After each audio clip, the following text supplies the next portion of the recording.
Sallallahu ala Muhammad Sallallahu alaihi wasallam.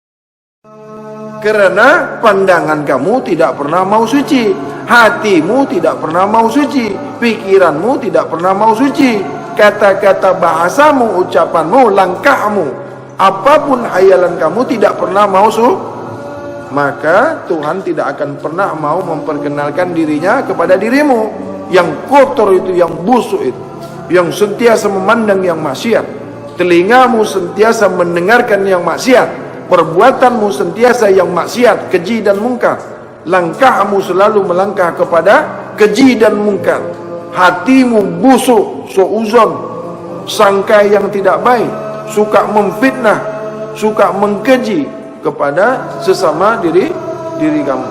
Paham ini? Maka Tuhan tidak akan pernah memperkenalkan dirinya kepada manusia kotor, manusia jahanam, manusia jahat, manusia durjana, manusia yang jahil, bodoh. Itu Tuhan tidak akan pernah mau memperkenalkan dirinya.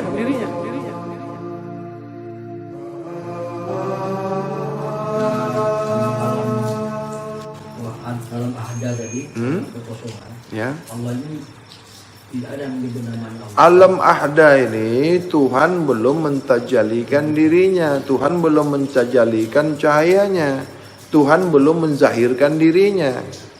Ini dikatakan alam ahda. Paham ini alam ahda?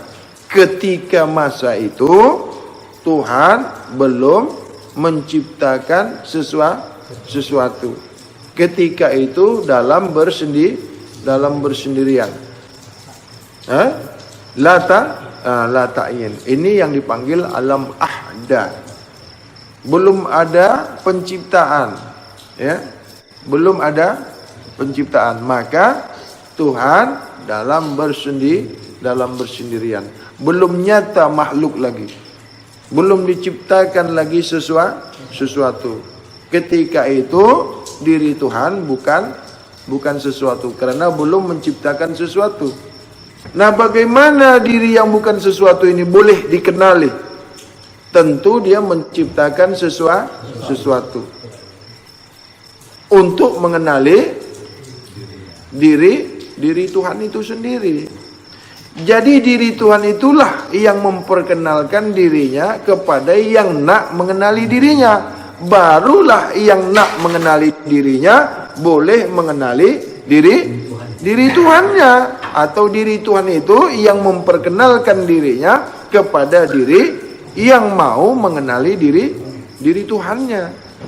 Maksudnya diri yang maha suci itu sentiasa mengingatkan, memperkenalkan, memperjalankan diri yang sudah sentiasa suci untuk mengenali dirinya sendiri. Jadi Tuhan diri yang maha suci itu hanya memperkenalkan dirinya kepada diri yang sudah sentiasa suci. Jadi orang yang tidak pernah mau suci, manusia yang tidak pernah mau suci, manusia yang tidak kenal kepada dirinya yang sudah sentiasa suci, yang tidak pernah mau suci, maka Tuhan tidak akan memperkenalkan dirinya. Ini yang dikatakan, sesiapa dirinya yang tidak pernah suci, maka dirinya tidak pernah kenal kepada diri Tuhan yang maha. Karena kau tidak pernah mau suci, karena pandangan kamu tidak pernah mau suci, hatimu tidak pernah mau suci, pikiranmu tidak pernah mau suci, kata-kata bahasamu, ucapanmu, langkahmu, apapun hayalan kamu tidak pernah mau maka Tuhan tidak akan pernah mau memperkenalkan dirinya kepada dirimu yang kotor itu, yang busuk itu, yang sentiasa memandang yang maksiat, telingamu sentiasa mendengarkan yang maksiat, perbuatanmu sentiasa yang maksiat, keji dan mungkar, langkahmu selalu melangkah kepada keji dan mungkar, hatimu busuk, suuzon, sangka yang tidak baik, suka memfitnah, suka mengkeji kepada sesama diri kamu. Paham ini? Maka Tuhan tidak akan pernah memperkenalkan dirinya kepada manusia kotor, manusia jahanam, manusia jahat, manusia durjana, manusia yang jahil, bodoh. Itu Tuhan tidak akan pernah mau memperkenalkan dirinya. Karena surat Al-Baqarah ayat 222. Tuhan suka kepada diri yang sentiasa mensucikan diri. Jadi Tuhan sentiasa memberikan rahmat dan hidayah. Maksud suka itu, Tuhan sentiasa memberikan rahmat dan hidayahnya. Tuhan sentiasa memberikan petunjuk kepada manusia, kepada insan, kepada diri yang mau sentiasa mensucikan diri. Paham ini? Jadi kalau kau mau mendapatkan pengenalan teknik dan caranya, wajiblah kepada diri kamu untuk sentiasa mensucikan diri. Sudah paham ini? Apabila kau mau mengenali diri Tuhanmu yang Maha Suci, sucikanlah apa-apa yang kau makan. Bersihkanlah. Ingatlah apa-apa yang mau kau masukkan ke dalam perutmu itu, apa-apa yang kau mau masukkan ke tubuhmu itu, mesti sentiasa, paham ini? Barulah diri Tuhan yang Maha Suci itu memperkenalkan dirinya kepada kamu. Maksud memperkenalkannya, Tuhan Allah memberikan hidayah, memberikan petunjuk, memberikan jalan kepada dirimu. Karena kalau Tuhan tidak suka kepada kamu, apa-apa saja yang kau lakukan, maka tidak akan pernah diredai Allah, tidak pernah akan diredai Allah. Karena Allah tidak suka, tidak pernah kau mendapatkan hidayah, tidak pernah kau mendapatkan rahmat, tidak pernah kau mendapatkan rezeki. Karena Allah tidak suka, tidak ada reda Allah kepada dirimu. Karena Allah reda kepada diri yang Allah suka, Allah paham, Allah kenal kepada sesiapa saja yang mau suci, yang mau sentiasa suci, siapapun dia.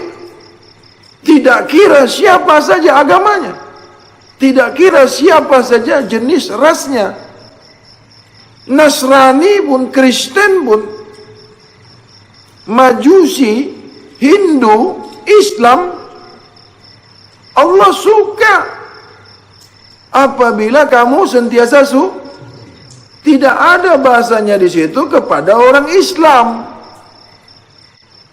Ada di ayat surat Al-Baqarah itu kepada yang Islam? Tidak.